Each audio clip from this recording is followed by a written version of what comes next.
Oh man! Woo! That is a freaking sweet trail. I love it. Bike is eating it up. I need to get enough courage to hit some of the bigger stuff though. Oh man! Oh, my heart is just... I cannot exclaim my excitement right now for the new bike, as well as the trails here, as well as spring. Oh my gosh. I am like riding on air right now. Oh, well, greetings people, folks on Space Aliens, once again, from the unlimited, awesome Minnesota winter. Well, maybe not. This is going to be my final pivot review, or the ultimate pivot review. It was the best of years. It was the worst of years. More likely best than worst, but I had some pretty bad stuff that happened. But everything worked out, and I actually think this is probably the best bike I've ever owned, best bike I've ever ridden. I'm going to go through all the details and information. If you're looking at buying a pivot, regardless if it's a trail or if it's an enduro or downhill, I think this review will help you decide that. 2018 Pivot Mach 6, and in 2019, obviously, I celebrated 1 year on the bike. And then this last year, I celebrated 3 years on the bike. It is now 2022, January of 2022. I'm going to go into 4 years. However, I'm going to upgrade this year. I'm pretty sure that's what's going to happen. Getting all my ducks in a row. Talk about what I liked, what I didn't like, and just the whole overview of everything. Maybe I'll talk about some of the stuff that I changed, some of the stuff that I upgraded, so on and so forth. Let's start with what I didn't like. Boy, there's really not much. It's pretty minor stuff. The outer cable housing gets dirty, and this bike is actually pretty dirty right now. I didn't like the wide handlebars at all. I went from, I believe it was 800 to 76. I went from 800 millimeters to 760 millimeters. I think that's what I cut it down to. I'd have to take off these grips. I put race face grips on there, and now they're Layerskin's North Shore grips, and they're pretty awesome. I did a review on them. Didn't like the dropper post at first. I think the dropper post has been a love-hate relationship.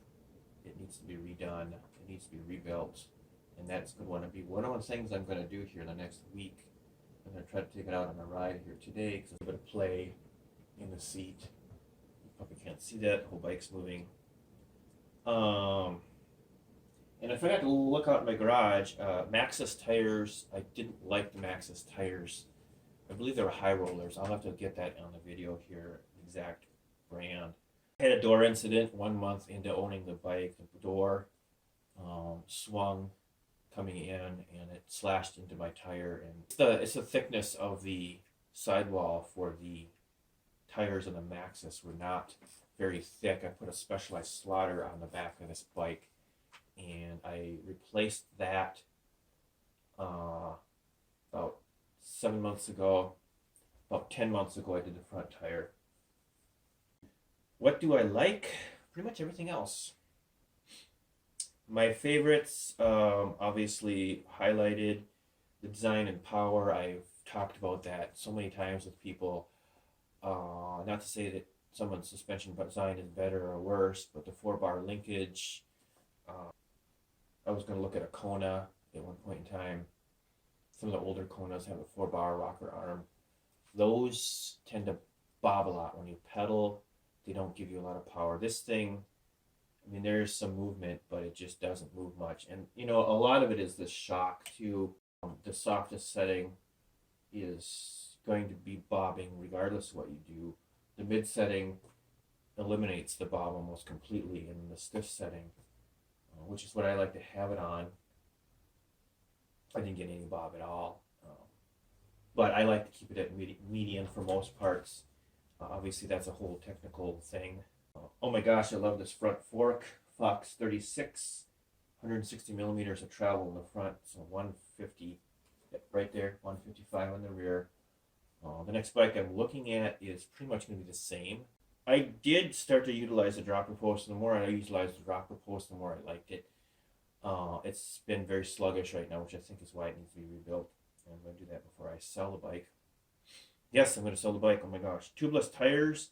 Oh my gosh. You need to go tubeless tires. I don't care if you're looking at Pivot. I don't care if you're looking at Ding Dong Wallahu brand. Whatever you're looking at, Cayuna Range is the most notorious, rocky, sharp, rocky. I mean, I've heard some horror stories about crashes up there, and that's where my bad crash was. Yes, I did find that video. Oh my gosh, you're going to see the video finally of the crash. I have not flatted once. I've been up there 8 times with this bike, 2 times with the bike before this, 10 times to Cayuna Range, no flats. You need to get tire pressure in your tires, and you need to do your suspension setup. Otherwise, so I am absolutely loving tubeless, and I'm going to go tubeless from now on. Obviously, I could talk about the geometry. I could talk about, all the different angles and everything, and I really don't know how to get into that other than it makes it very playful. It goes uphill, it goes downhill. This is actually a downhill bike. When I really got into mountain biking, one will say maybe 20 years ago, 5 inches of travel for a downhill bike was pretty much what, that's cross-country bikes were like 1 inch. Well, they're probably more than that, but so when you look at that, this bike will take just about any good downhill. But this bike will handle bike parks. This bike will handle just about anything you throw at it. That kind of gives you kind of an overview of my thoughts. Let's just go through the year by year here really quickly with some videos. 2018 was an amazing year. 105 trails I had never ridden before. Over 100 trails. That's because all the stuff is popping up here in Minnesota. I mean, you can go to a different place every single weekend when summer starts. And I don't think you could go to the same place. That's what I do. And I'm having a hard time going back to the same place. Of course, weather is part of that too. Of additional note here in these videos is that I was running my Activion action cam, not the GoPro, which is why the video quality looks so kind of goofy along with the sound. So if you've seen any of my 2018 videos, you'll understand why. The pinnacle of the 2018 riding season was making it up to Duluth for the first time on my bike and having a great time. This is Piedmont Rocks, followed by my all-time favorite trail, probably in the state, Indigenous Land, which just hugs the bluff side. It's pretty awesome. Check it out sometime if you get up there.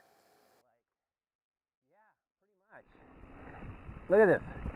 This is bonkers. I love it. It gets better. It gets better.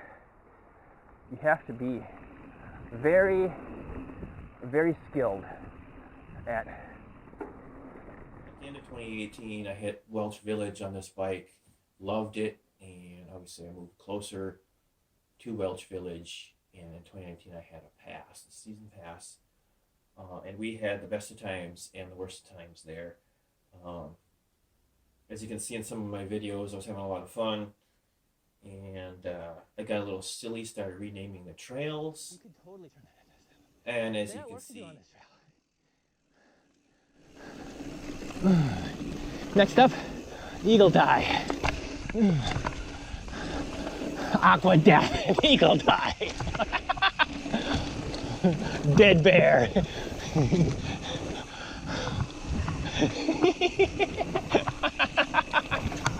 I'm laughing too hard. I got all this control on my bike. That's right, I'm renaming all the trails. Deal with it. That's Eagle Die, Dead Bear, Aqua Death, Squirrel Smash.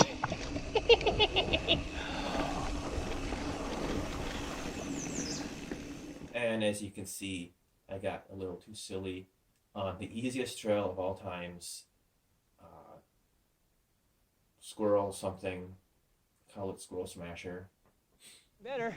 Whoa! Hell yeah, interested to see how that turned out. Man, this trail is just rugged and freaking bouncing all over the place. Oh, darn it.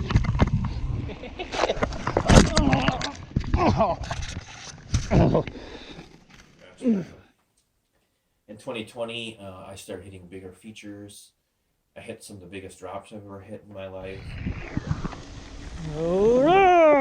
Oh, that's awesome! Why did I not do that earlier? This is going to be the biggest drop I have ever done.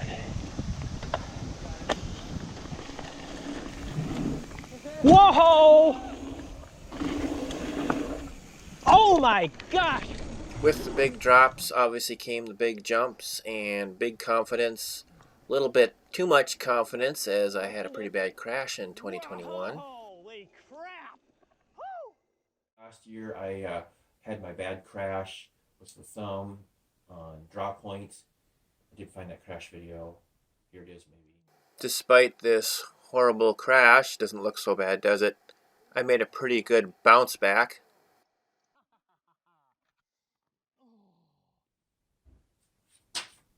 So I actually was able to progress into some gap jumps. I'm hoping to do that a little bit more this year on this bike and on the new bike. I'm not going to say what I'm going to get, although I'm looking at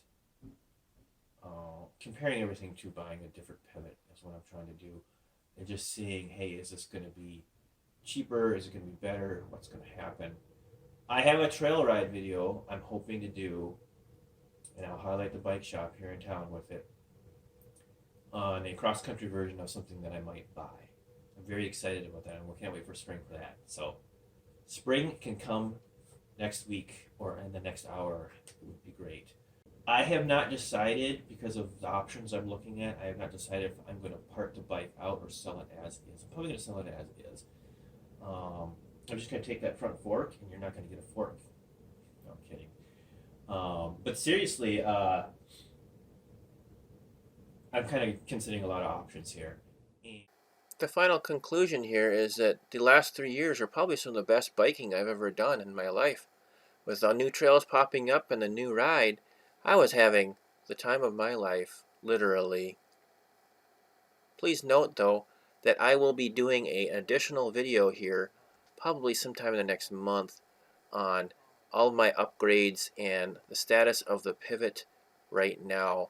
I am planning on doing a couple more things to it before I decide to either pedal it, part it, or whatever I do for this upgrade. Thanks for tuning in, and remember, the Pivot is the center of all pivots.